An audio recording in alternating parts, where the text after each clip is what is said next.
Well, it's hard to predict how quickly we can bring the case counts down, but it's known what has to be done. We have to build these Ebola treatment units, got to get medical personnel in there, and have a capacity so that anyone who's infected can come in and be treated well. And also by being in there, they're not infecting more people in the community. And that capacity simply hasn't been there. So it's very impressive that the US, the UK, and others are now pledging very substantial resources. In the case of the US, using the Department of Defense to make sure that people can be flown in, supplies can get in. You talk about the US military building treatment centres, but what if their ability to build those centres is outpaced by the spread of the disease?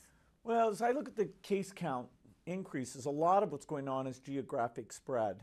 And I'd say I'm optimistic that if we get enough volunteers here, that treatment capacity can be high enough. Now you have to get the communities to feel good about coming to the treatment centers. They have to feel like... And that's the problem, as we've seen. People are very suspicious. Well, yes, they're dealing with panic. Ebola's never been in this part of the world before. And they also have, many of these groups have burial practices where they want the body back. And so somebody has to, hopefully from those communities, has to talk to them about why for this disease that's not a good idea. Liberia and Sierra Leone are countries just emerging from years of conflict. Are the gains they've made going to be wiped out by the Ebola outbreak? Absolutely. This is a huge setback for those countries because it's not just the Ebola deaths.